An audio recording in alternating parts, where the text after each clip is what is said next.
Hi YouTubers, my name is Nick, and today I wanted to talk about my Noble and Cooley Horizon drum kit. The toms and bass drum on this kit are 6-ply maple with an inner ply of mahogany, and the snare drum is a steam bent single-ply tulip, and this is a standard bop configuration. We have 14 by 5, 12 by 8, 14 by 14, and 18 by 14. All the drums have been finished in honey maple gloss, and they have the Woodburn logo, and I got them outfitted with the brass tube lugs, which I really like, and we got die cast tubes as well. The inside of the shells are stamped with the Noble and Cooley logo, and the serial numbers are handwritten on the inside. And on the snare drum, the word tulip is handwritten, just so you know which solid shell it is.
For most of the video, the heads on the rack tom and the floor toms are Remo Renaissance Emperors over clear ambassadors. And on one of the clips, I put some Renaissance ambassadors on the top just to give you an idea of what this kit sounds like with single ply heads on top. The bass drum has a Powerstroke 3 coated in front of a Skyntone reso, and it's pretty muffled. There are 2 felt strips on the reso, and then 1 felt strip on the batter, and also a little patch on the batter too that kind of acts like a noise gate. It's about 3 inches by 6 inches, and it's taped on the top, so when you hit the bass drum, that felt goes away and then comes back kind of like a gate. I chose this muffling setup because I often play a very live and boomy room, so I wanted the bass drum to be tamed down a little bit. It originally came with a Renaissance Emperor batter, which sounded really great. For a while there, I had it wide open with the Renaissance and Skyntone, and it sounded awesome. But I had to tone it down just a little bit. The snare batter is a Kentville Heavy gauge kangaroo hide, and it sounds really nice. I have a separate video on the medium gauge, and I think I'm going to do a video on this heavy gauge too.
hardware on these drums is very beautiful.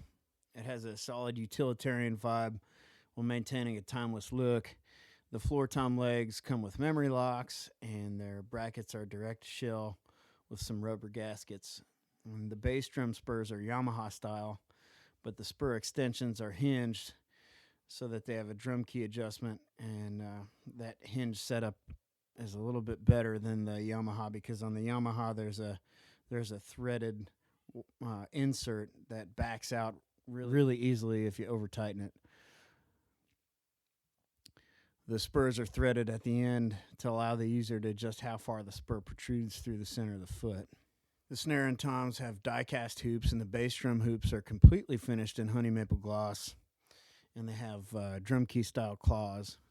The rack tom shipped with the Noble and Cooley cool mount, which is pretty cool, but I've opted to leave it in the snare basket because I like the look of that. The snare basket is fitted with some little booty shakers in hopes for some more tom resonance. The air vents are very different than those on other drums. The 12-inch has 3 small vents equally spaced around the shell, hidden under the tension rods about 1.5 inches away from the resonance side. The floor tom has 2 holes directly across from each other under the batter side, and then 4 holes on the resonance side. The bass drum has 4 air vents per side, and they're staggered by lug. The snare only has 1 air vent, and it's neatly hidden under the throw-off, which is basic, brassy, and beautiful, and has the Noble and Cooley initials. The nylon washers that are under all the tension rods have worked out pretty well, except for on the snare batter.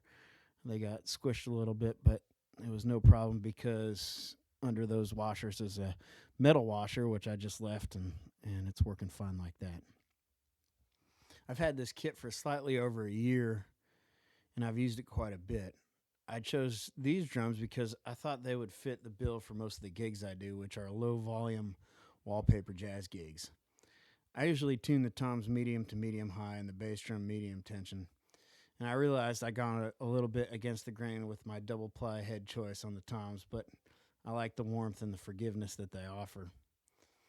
And like I said before, I included a clip in this video where I'm just playing the single-ply tom batters, Renaissance Ambassadors.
This kit is a real luxury item. The 4 drums cost around $4,200, including shipping. The gold tube lugs and the die-cast hoops are non-standard for this series and cost quite a bit extra, but I figured it was worth it to spend the extra to make the kit look exactly how I wanted it to look. All in all, I've been really happy with these drums. I've gotten a lot of compliments both on how they look and how they sound, and I really hope to be able to get them on the bandstand soon. It's been quite a while since most of us have had any gigs, and matter of fact, the reason I'm talking into a Sennheiser E906 is because I'm in my little house, and this mic has excellent rejection, so the dinner cooking and the Elmo watching hopefully are not making it into this video. Well, I hope you enjoyed it, and you should definitely consider a kit like this if you can. Have a good one.